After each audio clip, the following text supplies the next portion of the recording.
नमस्कार दोस्तों, मैं अपनेश कुमार यादव आप सभी के सामने आज क्लास लेके आया हूँ करंट अफेयर। मैं डेली करंट अफेयर पढ़ाता हूँ आपको यूट्यूब पर, यूट्यूब चैनल टारगेट विद अपनेश पर और फेसबुक पेज अपनेश यादव पर। मैं दोनों जगह आपको उपलब्ध मिलता हूँ करंट अफेयर को लेके। और आज मैं करंट अफेयर की फिर से क्लास लेके आया हूँ। मैं डेली लेके आता हूँ बेटा, ठीक है। आप पढ़ते रहे मेरे साथ और अच्छे से समझें। कहने का मतलब देश दुनिया की खबरों के बारे में जाने, देश दुनिया में क्या है, परीक्षा में बनने वाले अभी बहुत सारे एग्जाम चल रहे हैं, रेलवे वगैरह का भी एग्जाम चल रहा है, सब में इंपोर्टेंट क्वेश्चन है। आप पढ़ते रहिए, देखते रहिए मेरे साथ। अच्छा, उसके बाद अब मैं स्टार्ट करता हूँ माँ सरस्वती का नाम लेके। जैसे पहला क्वेश्चन है, भारत का पहला जनरेशन बीटा बेबी बॉय किस राज्य में पैदा हुआ है? तो मिजोरम में। बीटा बेबी बॉय किस राज्य में पैदा हुआ है? तो मिजोरम में। बीटा बेबी बॉय क्या होता है? अभी जो 1 तारीख से 1 जनवरी से जनरेशन स्टार्ट हो चुकी है बीटा, उससे पहले चल रही थी अल्फा, उससे पहले अल्फा जनरेशन चल रही थी और अभी स्टार्ट हो गया क्या? बीटा। अच्छा, इसके बारे में बीटा बॉय के बारे में थोड़ी सी डिटेल बताऊंगा, वो मैं अभी आपको 5 मिनट, यानी क्या कहने का मतलब ये है कि ये क्वेश्चन एक बार आपको बता दूं मैं, उसके बाद में बताऊंगा, उसके बाद में बताऊंगा सारी बात। उसके बाद में क्या बताऊंगा? सारी बात बताऊंगा आपको बीटा बॉय के बारे में। जैसे दूसरा क्वेश्चन है, दुनिया का तीसरा सबसे बड़ा मेट्रो रेल नेटवर्क वाला देश कौन सा बना है? तो भारत। दुनिया का तीसरा सबसे बड़ा मेट्रो रेल नेटवर्क वाला देश कौन सा बना है? तो भारत। अच्छा, पहला कौन सा है? अब आपसे ये क्वेश्चन पूछ ले कि सर ये तीसरा तो भारत बनेगा, तीसरा तो दुनिया का सबसे बड़ा मेट्रो रेल नेटवर्क वाला बनेगा जिसमें 1000 मीटर किलोमीटर में तक डिवाइड कर चुका, पहुंच चुका है ये मेट्रो रेल। अब पहला कौन है? तो पहला चीन है, दूसरा कौन है? अमेरिका, और तीसरा कौन सा बन चुका है? भारत है। पहला चीन है, दूसरा अमेरिका है और तीसरा भारत बन गया है। दुनिया का सबसे बड़ा मेट्रो रेल नेटवर्क भारत बन चुका है। उसके बाद में आगे आइए, हाल ही में राजगोपाल चिदम्बरम का निधन हुआ है। वो किस क्षेत्र से संबंध रखते थे, यानी किस क्षेत्र से संबंधित थे राजगोपाल चिदम्बरम? तो वो बेटा परमाणु कार्यक्रम से संबंधित थे, परमाणु कार्यक्रम से संबंधित थे चिदम्बरम। ठीक है, आगे आइए, खो खो वर्ल्ड कप 2025 का शुभंकर क्या है? तो तेजस और तारा। खो खो वर्ल्ड कप जो 2025 है उसका शुभंकर क्या है? तो तेजस और तारा। कौन है बेटा?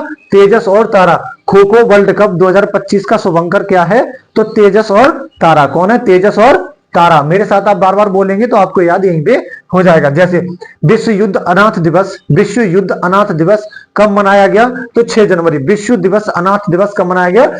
6 जनवरी को। कहने का मतलब यह है विश्व युद्ध अनाथ दिवस, कहने का मतलब यह है मेरा कि विश्व युद्ध जब हुआ था या उसके बाद में भी जितने युद्ध हुए हैं उनमें जिसके मम्मी पापा या पापा या कोई एक्सपायर हो चुके हैं, युद्ध में सेनानी, स्वतंत्रता सेनानी हो चुके हैं, तो उनका कहने का मतलब ये उनके बच्चों के सम्मान, यानी उनके बच्चों को कोई दिक्कत ना हो, उनके बच्चों के माता पिता के सम्मान को देने के लिए ये विश्व अनाथ दिवस मनाया जाता है। वो 6 जनवरी को मनाया गया। ठीक है, हाल ही में भोपाल त्रासदी, हाल ही में भोपाल, अब ये मत कहना ये भोपाल त्रासदी का हल्का सा मानता हूं, थोड़ा पीछे का क्वेश्चन है, 2-3 दिसंबर की बात थी ये, पर हाँ मैं इसे इसलिए लेके आया हूं बेटा कि ये इंपोर्टेंट है, ये इंपोर्टेंट है, इसलिए मैं लेके आया हूं। ठीक है, हाल ही में भोपाल त्रासदी के 40 वर्ष बाद जहरीले कचरे को निम्न में से कहां पहुंचाया गया? तो धार। कहने का मतलब धार स्थान है, वहां पर उस कचड़े को, जो भी कचरा तो भोपाल त्रासदी हुई थी उस कचड़े को भर के धार रेगिस्तान में फेंक दिया है, धार रेगिस्तान में फेंक दिया है। अच्छा, ये हुआ क्यों था? कहने का मतलब भोपाल जो रिसाव हुआ था वो क्यों हुआ था त्रासदी का? तो बेटा देखो, मिथाइल आइसोसाइनेट के रिसाव के कारण, मिथाइल आइसोसाइनेट जो थी ना उसका रिसाव होने लग गया और इसी से त्रासदी होगी भोपाल में, और फिर उस कचड़े को भर के धार में फेंक दिया है। कहने का मतलब यह है कि इसी क्वेश्चन को मैंने ये बताया, 2-3 दिसंबर की बात है ये। ठीक है, बट ये पुराना क्वेश्चन है, बट मैं इसलिए लेके आया हूं क्योंकि ये इंपोर्टेंट है, परीक्षा में बनेगा। पहली बात ये क्वेश्चन आएगा, कौन सी गैस के कारण? तो मिथाइल आइसोसाइनेट। अच्छा, कहां पर? भोपाल में। क्या गैस त्रासदी हुई थी, उसका कचरा कहां फेंक दिया? तो धार में फेंक दिया। ठीक है, कब हुई थी? 2-3 दिसंबर 2024 को हुई थी। ठीक है, इसलिए एक क्वेश्चन को लेके आओ, इससे कई क्वेश्चन निकलते हैं, आपके समझ में आ चुके होंगे। अच्छा, दूसरा आगे क्वेश्चन बात करूंगा, पंचायत से संसद 2.0, पंचायत से संसद 2.0 पहल का उद्घाटन किसने किया है? तो ओम बिरला साहब ने क्या किया बेटा? ओम बिरला साहब ने पंचायत से संसद तक 2.0 का मतलब शुभारंभ किया, यानी उद्घाटन किया है, तो ओम बिरला साहब ने किया है। आगे की बात करते हैं, हाल ही में किस शहर को दुनिया का सबसे प्रदूषित शहर घोषित किया गया है? तो हनोई को। हनोई, वियतनाम की राजधानी हनोई को दुनिया का सबसे ज्यादा प्रदूषित शहर घोषित किया है, दुनिया में सबसे ज्यादा प्रदूषित शहर कौन सा है? हनोई, वियतनाम की राजधानी। ठीक है। हाल ही में जल्लीकट्टू उत्सव 2025 का आयोजन किस राज्य ने किया है? जल्लीकट्टू उत्सव का आयोजन किस राज्य ने किया है? तो वो तमिलनाडु ने किया है। किसने किया है? तमिलनाडु ने। जल्लीकट्टू का किसने किया है? तमिलनाडु ने। आगे बात करूंगा। हर घर लखपति आरडी योजना, हर घर लखपति आरडी योजना भारतीय स्टेट बैंक ने शुरू की है। हर घर लखपति योजना भारतीय स्टेट बैंक ने शुरू की है।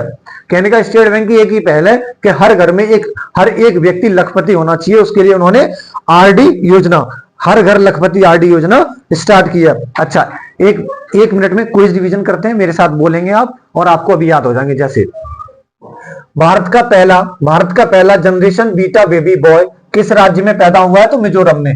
भारत का पहला जनरेशन बीटा बेबी बॉय किस राज्य में पैदा हुआ है? तो मिजोरम में। अच्छा, दुनिया का तीसरा सबसे बड़ा मेट्रो रेल नेटवर्क वाला देश कौन सा है? तो भारत। दुनिया का तीसरा सबसे बड़ा मेट्रो रेल नेटवर्क कौन सा है? तो भारत। पहला कौन सा था? चीन। दूसरा कौन सा है? अमेरिका। तीसरा कौन सा है? भारत।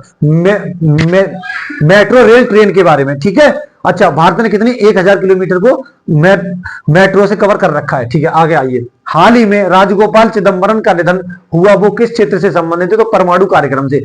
परमाणु कार्यक्रम से संबंधित थे राजगोपाल चिदंबरम। ठीक है, उनका देहांत हो चुका है। खो खो वर्ल्ड कप 2025 का शुभंकर क्या है? तो तेजस और तारा।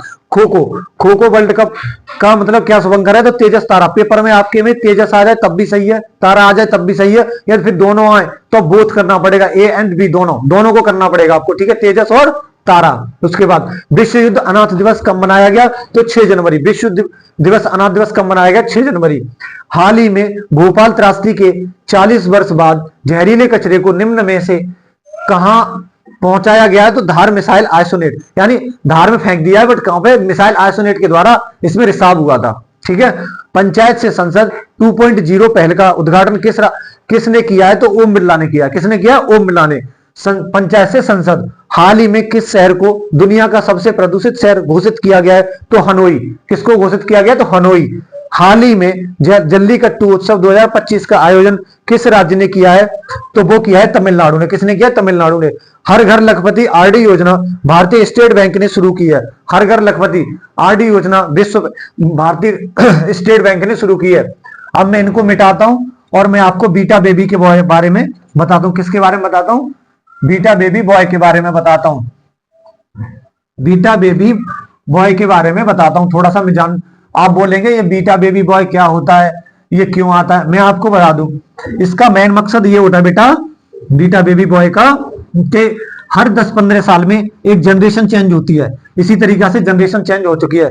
इसी तरीका से जनरेशन चेंज हो चुकी है। क्या हो चुकी है? जनरेशन चेंज हो चुकी है। अच्छा, मैं बात करूंगा कैसे कैसे जनरेशन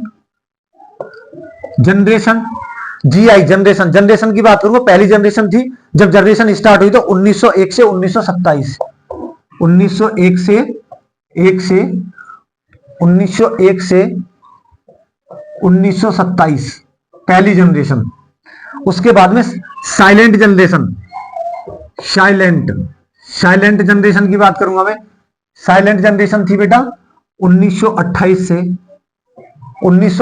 से और 1945, ये थी साइलेंट जनरेशन। उसके बाद में आई बेटा बेबी बॉम्ब्स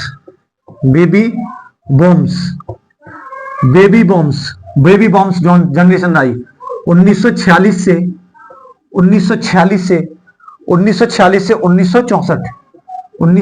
से 1964। उसके बाद में आई आपकी जनरेशन बाई, जनरेशन एक्स आई 1965 से, जनरेशन एक्स आई 1965 से 1980, 1965 से 1965 से 1980। फिर आई जनरेशन बाई आई 1981 से और 1996। उसके बाद में आई जनरेशन जेड आई 1997 से 2009। उसके बाद भाई अल्फा जनरेशन अल्फा जनरेशन आई 1910 से, सॉरी हाँ 1910 से और 1924, और अब आई है बीटा जनरेशन। बीटा जनरेशन जो आई है वो आई है, सॉरी 1997 2002, अच्छा ये वाली थी 2010 से, सॉरी 2010 से 2024, 2024 कौन सी 24, और बीटा जनरेशन आई है 2025 से स्टार्ट। कहने का मतलब 1 जनवरी